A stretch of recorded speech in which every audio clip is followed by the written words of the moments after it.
ఏదో అనుకుంటే ఇంకేదో అయ్యింది. ఇవాళ ఉప్మా చేద్దామని అటుకులు నానబోస్తే అవైతే ఎక్కువ పడిపోయినాయి. మరి వాటిని ఏం చేద్దామా అని ఆలోచిస్తుంటే ఈ ఐడియా అయితే వచ్చింది. మీరు కూడా ట్రై చేసేయండి, చాలా టేస్టీగా ఉంది.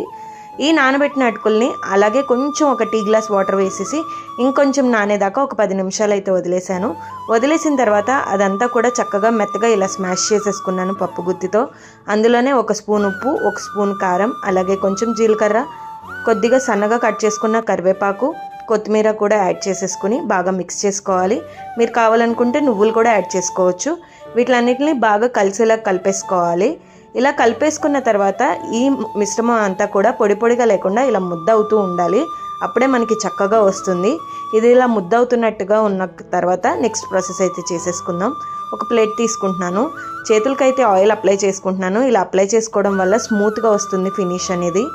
ఇలా అప్లై చేసేసుకొని నచ్చిన షేప్స్లో ఇలా అయితే తయారు చేస్తున్నాను. పిల్లలకి ముఖ్యంగా కుర్కురే అంటే చాలా ఇష్టపడతారు. మరి ఆ కుర్కురేని ఈజీగా ఇంట్లోనే ఇలా చేసేసుకోవచ్చు. 1 ఇయర్ కూడా నిల్వ ఉంచుకోవచ్చు, ఎటువంటి ఇబ్బంది లేకుండా. చూస్తున్నారు కదా, నేను ఇలా కొన్ని అయితే కుర్కురేలాగా, అలాగే కొన్ని అయితే చిన్న చిన్న బిళ్ళల్లాగా తయారు చేశాను. ఇవైతే ఒక 3 ప్లేట్స్లో వచ్చినాయి. వీటిని అయితే నేను సన్ డ్రై అయితే చేసుకుంటున్నాను, ఎండలో పెట్టేస్తున్నాను. ఒకరోజు ఎండగా ఉన్నప్పుడు పెట్టేసుకోండి, సరిపోతుంది. లేదు ఎండ లేదు అనుకున్నా కానీ ఫ్యాన్ కింద పెట్టుకున్నా కూడా ఆరిపోతాయి. ఎక్కువ వాటర్ వేయలేదు కాబట్టి ఈజీగానే ఆరిపోతాయి. ఇవి డ్రై అయిపోయిన తర్వాత ఇలా చక్కగా గలగల్లాడుతూ వస్తాయి.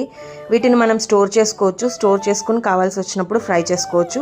లేదు ఇలా ఎండలో పెట్టే అవసరమే లేకుండా మీరు కావాలనుకుంటే ఆయిల్ ఫ్రై చేసేసుకుని వాటిని స్నాక్స్ లాగా పిల్లలకి ఇచ్చేయచ్చు. నేను వీటిపైన డ్రెస్సింగ్ కోసం ఈ మసాలా పౌడర్ అయితే తయారు చేసుకుంటున్నాను. 1 స్పూన్ ధనియాల పొడి, 1 స్పూన్ ఉప్పు, అలాగే 1 స్పూన్ కారం కూడా వేసేసుకున్న తర్వాత ఒక చిటికెడు బ్లాక్ సాల్ట్ కూడా వేసి బాగా మిక్స్ చేసుకుంటున్నాను. ఈ కారం ఫ్రైస్ మీద చాలా టేస్టీగా ఉంటుంది. ఆయిల్ పెట్టేసుకుని వీటిని కొద్ది కొద్దిగా వేసుకుంటూ ఫ్రై చేసుకోవాలి. నూనె కాగిన తర్వాతే ఫ్రై చేసుకోండి. నూనె కాగిన తర్వాత ఇలా ఒక్కొక్కటిగా వేసుకొని ఫ్రై చేసేసుకోండి. ట్రాన్స్పరెంట్ కలర్లోకి వచ్చిన తర్వాత తీసేస్తే సరిపోతుంది. ఎక్కువ వేగాల్సిన అవసరం కూడా లేదు, ఎందుకంటే వీటిని అటుకులతో చేసాం కాబట్టి త్వరగానే వేగిపోతాయి. క్రంచీగా, ఎమ్మీగా, సూపర్ టేస్టీగా ఉంటాయి ఇవి. పిల్లలకి స్నాక్ బాక్స్లో కూడా ఇవ్వచ్చు. హెల్త్కి కూడా చాలా మంచిది. ఎక్కువ ప్రిజర్వేటివ్స్ ఏమీ లేవు కాబట్టి ఇందులో పిల్లలకి ప్యాకెట్ స్నాక్స్ కన్నా కూడా ఇలా చేసి పెట్టడం చాలా మంచిది. వాళ్ళ హెల్త్కి కూడా చాలా మంచిది. చాలా ఈజీగా కూడా రెడీ అయిపోతుంది. ఎక్కువ ఎఫర్ట్ కూడా పెట్టాల్సిన అవసరం లేదు. ఇవి కావాలనుకుంటే ఇలా స్టోర్ చేసుకుని కావాల్సి వచ్చినప్పుడు వాడుకోవచ్చు. చూస్తున్నారు కదా, ఇప్పుడు నేను మసాలా డ్రెస్సింగ్ అయితే వేస్తున్నాను. ఇది లేకుండా కూడా తినచ్చు, ఇందులో ఆల్రెడీ ఉప్పు కారం వేసాం కాబట్టి. లేదు అంటే ఇలా డ్రెస్సింగ్ వేసుకొని తినండి, చాలా టేస్టీగా ఉంటుంది. స్పైసీగా, ఎమ్మీగా, సూపర్ ఉంటుంది. ఈ రెసిపీ కానీ మీకు నచ్చితే సేవ్ చేసుకుని మీరు కూడా ట్రై చేసేయండి. లైక్ చేయండి, షేర్ చేయండి, కామెంట్ చేయండి, సబ్స్క్రైబ్